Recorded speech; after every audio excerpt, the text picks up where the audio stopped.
எல்லாருக்கும் வணக்கம். இன்றைக்கி ஜூன் 8 நோஃபேப் டே வந்து 33ங்க. 33 நல்லா போயிட்டுருக்கு. என்னால் வீடியோ அப்லோடே பண்ண முடியலங்க. ரெக்கார்ட் பண்ணி மட்டும் வச்சுக்கிறேன். எடிட்டிங் பண்ண முடியல, அப்லோட் பண்ண முடியல, டைம் சுத்தமாக கிடைக்க மாட்டேது. மைண்டு ரொம்பவே அப்செட்டாக இருக்குது. மேபி நான் வந்துட்டு இந்த ஃப்ளாட் லைனில் வந்து நான் இருந்துகிட்ருக்கேன் நான் நினைக்கிறேன். ஃப்ளாட் லைன்லேருந்து வெளியே வந்துட்டேன் அப்படின்னா கொஞ்சம் நல்லா இருக்கும்னு எனக்கு தோணுது. அது மட்டும் இல்லாமல் கொஞ்சம் ப்ராப்ளமாக இருக்குது வாழ்க்கை. ஃபஸ்ட்டு 2 வாரம் நல்லா போயிருந்ததுங்க. இப்போ 3வது வாரமோ 4வது வாரமோ கொஞ்சம் டிஃபிகல்ட்டாக போகிற மாதிரி எனக்கு ஃபீல் ஆகுது. இது 5வது வாரம் நடந்துகிட்ருக்கு. மேபி கூடிய சீக்கிரம் அது வந்துட்டு நார்மல் ஆகும்னு நான் நினைக்கிறேன். ஓகே, இப்போது நான் உங்கள்கிட்ட என்ன சொல்ல வந்தேன் அப்படின்னா, லாஸ்ட் வீடியோ என்ன சொல்லிப்பேன்னா, என்ன லவ் பண்ண பொண்ணு ஒரு 4.5 இயர்ஸ் லவ் பண்ணோம் நானும் அந்த பொண்ணும். லாஸ்ட் இயரில் கொஞ்சம் பிரச்சனை ஆகிடுச்சு. இந்த வருஷம் வந்து ஜனவரி மாதம் என்ன பண்ணிட்டாங்கன்னா, அவங்க வீட்டில் வந்துட்டு பையன் பார்க்க ஆரம்பிச்சிட்டாங்க. பையனையும் பார்த்து நேரில் வந்து பையன் வந்து பார்த்துட்டும் போயிட்டாங்க. அப்புறமேட்டு அவங்க ஒரு நம்பர் எக்ஸ்சேஞ்ச் பண்ணிவிட்டு என்ன இருக்குன்னா, அவங்க பேசியிருக்காங்க, வெளியே போயிருக்காங்க, பழக ட்ரை பண்ணியிருக்காங்க. ஸோ ஃபியூ டேஸ்க்கு அப்புறமா ஒரு 2 வாரத்துக்கு அப்புறமா அவன் என்ன பண்ணியிருக்கான், பையன் அந்த பொண்ணுக்கிட்ட தகாத பதில் பேசியிருக்கான். அந்த பொண்ணு அங்கே சண்டை போட்டுட்டு அந்த பையனை வந்து வேணான்னு சொல்லியிருக்காங்க. வீட்லேயுமே அந்த பொண்ணுக்கிட்ட வந்து கம்பல் பண்ணியிருக்காங்க, இந்த பையனை கல்யாணம் பண்ணி சொல்லி கம்பல் பண்ணியிருக்காங்க. பட் அந்த பொண்ணு வந்துட்டு இல்லை வேணான்னு அந்த பையனை வந்து அவாய்ட் பண்ணியிருக்காங்க. இதை வந்துட்டு அந்த பொண்ணும் இன்னொரு பொண்ணும் கான்ஃபரன்ஸ் கால் எனக்கு கால் பண்ணி என்கிட்ட பேசியிருந்தாங்க. ஸோ அது என்னவா இருக்கும், அவன் எப்படி என்ன பேசியிருப்பா நான் யோசிச்சுட்டே இருந்தேன்.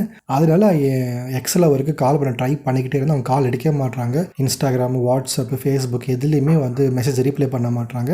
கால் பண்ண பிளாக் பண்ணி வச்சுருக்காங்க. ஸோ அதனால என்னுடைய ஃப்ரெண்டுக்கு, அந்த பொண்ணுடைய ஃப்ரெண்டுக்கு நான் கால் பண்ணி நான் பேச ட்ரை பண்ணேன். அவங்க என்ன சொன்னாங்க அப்படின்னா, இந்த மாதிரி அந்த பையன் வந்துட்டு இந்த பொண்ணுக்கிட்ட வந்து ஓவராக பேசியிருக்கான். இந்த மாதிரி மேரேஜ் ஆகிட்டு அப்புறமேட்டு ஃபஸ்ட் நைட்டில் வந்து என்ன பண்ணலான்னு பேசியிருக்கான். பட் நான் என்னுடைய எக்ஸ்லவரி வந்து ரொம்ப ஜெனினான ஒருத்தங்க. அவங்க வந்து பானே பார்க்க மாட்டாங்க. அவங்களுக்கு இந்த மாதிரி விஷயம் எதுவுமே தெரியாது. அவங்க ரொம்ப வெள்ளந்தியா. அவங்களுக்கு தெரிஞ்சது மட்டும் என்னென்னா, சாப்பிட்றது, வேலைக்கு போகிறது, ட்ரெஸ் வாங்கி போகிறது, சேவிங்ஸ் பண்ணுறது, இதே மாதிரி தான் இருப்பாங்க. அவங்களுக்கு இந்த மாதிரி பீர் அடிக்கணும், ட்ரிங்க்ஸ் அடிக்கணும், பசங்க ஊர் சுற்றணும், அந்த மாதிரி செக்ஸ் வச்சுக்கணும், இந்த மாதிரி எதுவுமே அவங்களுக்கு தாட்டே கிடையாது. ரொம்ப ஜெனினாக ரொம்ப நல்ல படம் அவங்க. ஸோ அந்த மாதிரி பொண்ணுக்கிட்ட வந்துட்டு ஒருத்தன் வந்துட்டு இந்த மாதிரி ஃபஸ்ட் நைட்டில் என்ன பண்ணலான்னு அவன் பேசியிருக்கான். ரொம்ப பேடாக பேசியிருக்கானா. அந்த பையன் பேச கேட்ட உடனே இந்த பொண்ணு ரொம்ப ஷாக் ஆகிட்டு ஃபோனை வச்சுட்டாங்க. அப்போ நான் ஒரு விஷயம் யோசிச்சு பார்த்தேன், என்ன அப்படின்னா, ஒரு பையன் ஒரு பொண்ணுகிட்ட பேசுகிறான்.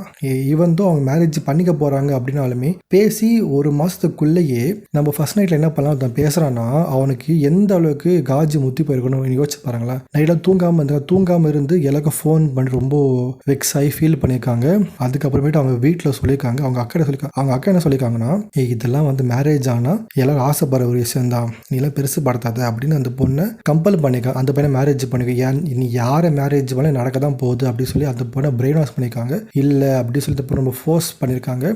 வீட்லேயும் ரொம்ப ஃபோர்ஸ் பண்ணியிருக்காங்க. பட் அந்த பொண்ணு வந்துட்டு வேணான்னு ரொம்ப ஸ்ட்ராங்காக இருந்து அந்த பையனுக்கே ஃபோன் பண்ணி வேணான்னு சொல்லிட்டாங்க. ஸோ பாருங்களேன், அந்த பையனுக்கு எப்படி ஒரு 31 வயசு இருக்கும். 31 வயசு பையன், இந்த பொண்ணு 25 வயசு தான் ஆகுது. இந்த பொண்ணுக்கு இந்த மாதிரி பேசிக்கிட்டு இருக்கான். என்னதான் இருந்தாலுமே மேரேஜ் ஆகிட்டு ஒரு 2 மாதம் பழகிட்டு அதுக்கப்புறமா இதெல்லாம் பேசுனீங்கன்னா பெட்டராக இருக்கும். ஸோ நம்மளாச்சும் பரவாயில்லைங்க, நம்ம வந்து நோஃபா ஃபாலோ பண்ணுறோம், பான் பார்க்காம இருக்கோம், ஒரு பொண்ணுகிட்ட எப்படி பேசணும் நம்மளுக்கு தெரியுது, இப்படிலாம் பேச மாட்டோம். நம்மளாம் வந்து நோஃபா ஃபாலோ பண்ணுறோம் என்பதனால ஒரு பொண்ணுகிட்ட எப்படி நடந்துக்கணும் நம்மளுக்கு கண்டிப்பாக தெரிஞ்சிருக்கணும், தெரியணும், எல்லாருக்குமே தெரியணும். ஓகே, 2வது மேட்ருக்கு நான் வரேன். இந்த மாதிரி நான் சொல்லியிருப்பேன், என்னை வந்து KFCயில் ஒரு பொண்ணு வந்துட்டு என்னை ஸ்பெஷலாக ட்ரீட் பண்ணுறாங்கன்னு சொல்கிறாங்க. ஸோ நிறைய ஆர்டர் இருக்கும் போது அவங்க வந்து என்கிட்ட வந்து உங்களுக்கு என்ன ஆர்டர்னு கேட்டு எனக்காக அவங்க ஸ்பெஷலாக பேக் பண்ணி கொடுக்குறாங்க. என்னை வந்து ஃபாஸ்ட்டாக அவங்க அனுப்ப ட்ரை பண்ணுறாங்க. ஓகேங்களா, எனக்கு அது பிடிச்சிருக்குது. ஒரு 2 3 வாட்டி அந்த பொண்ணு வந்து எனக்காக ஹெல்ப் பண்ணுறாங்க. அது ஏன் எனக்கு தெரிய மாட்டேது. அப்புறமேட்டு என்ன ஆயிடுச்சுன்னா, அதுக்கு அடுத்த நாள் ஒரு 31ஆம் தேதியோ இல்லை 32ஆம் தேதியோ நான் KFCக்கு போகிறேன். எனக்கு 2 வாட்டி ஆர்டர் வந்து KFCயில் நான் போய் பார்க்குறேன். அங்கே வந்து அந்த பொண்ணு இல்லை. KFCயில் மொத்தம் பார்த்தீங்கன்னா ஒரு 4 கவுண்டர் இருக்கும். ஒரு கவுண்டர் வந்து பில்லிங் கவுண்டர். அந்த பில்லிங் போகிற இடத்துல வந்து கஸ்டமர்ஸ் வந்து பார்சல் வாங்கிட்டு போவாங்க. இன்னொன்று வந்து ஜொமேட்டோ, ஸ்விக்கி இவங்களுக்கான கவுண்டர். ஸோ அவங்க வந்து நிற்பாங்க, அவங்க ஆர்டர் வந்து வாங்கி எடுத்துட்டு போவாங்க. இன்னொன்று வந்து பின்னாடி வந்துட்டு பார்த்தீங்கன்னா இவங்க இருப்பாங்க, குக்கிங் பண்ணுற டீம் இருப்பாங்க. அண்ட் முன்னாடி வந்து குக்கிங் பண்ண அந்த ஃபுட்டை வந்துட்டு பேக்கிங் பண்ணி கொடுக்குற ஒரு டீம் இருப்பாங்க. ஸோ இந்த மாதிரி KFC, மெக்டோனல்ட்ஸு, பீஸா ஹட், பர்கர் கிங் இந்த மாதிரி ஃபாரின் கண்ட்ரி பேஸ் பண்ண எல்லா இடத்துலையுமே இப்படி தான் வந்து ஒர்க் ஆகிட்டு இருக்கும். ஸோ நானுமே போயிட்டு அந்த பொண்ணு எங்கே இருக்காங்கன்னு எல்லா இடத்தையும் தேடி பார்க்க அந்த பொண்ணு சுத்தமாக அங்கே ஆளே காணும். மார்னிங்கும் போயிட்டேன், ஈவினிங்கும் போயிட்டேன். அந்த பொண்ணு என் கண்ணுக்கே தெரியல. சரி ஓகேன்னு சொல்லிட்டு நான் வெளியே வந்துட்டேன். அதுவரை அந்த பொண்ணு நான் பார்க்கல. இன்னைக்கு வந்து மதியானம் வந்து நான் போயிருந்தேன். இன்னைக்கு டே 33 இல்லையா. இன்னைக்கு நான் போயிருக்கும் போது அந்த பொண்ணு அங்கே இருந்தாங்க.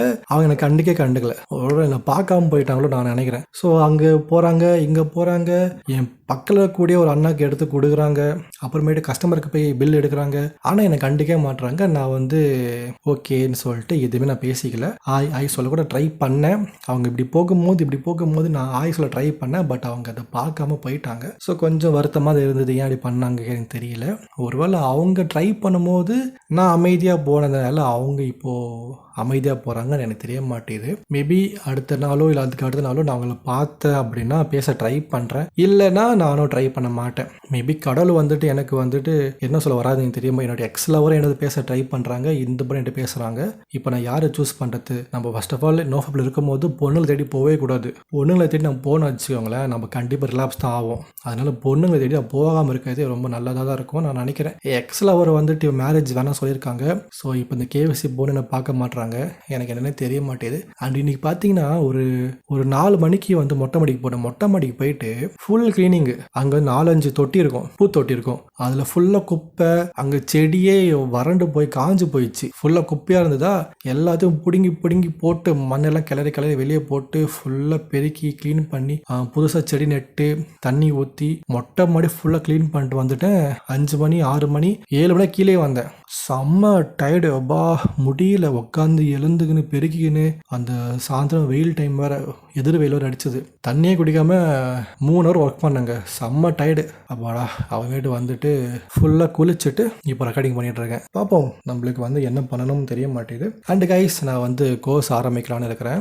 1 மந்த் கம்ப்ளீட் பண்ணிட்டோம் இல்லையா? ஸோ 1 மந்த் கோர்ஸ் வந்து ஆரம்பிக்கலான்னு இருக்கிறேன். நீங்கள் ஜாயின் பண்ண நினச்சிங்கன்னா என் குரூப்பில் ஜாயின் பண்ணிக்கோங்க. அண்ட் என்னை பர்சனலாக கான்டாக்ட் பண்ணி உங்களுக்கு கோர்ஸ் வேணும்னு நினச்சிங்கன்னா எனக்கு கான்டாக்ட் பண்ணுங்க.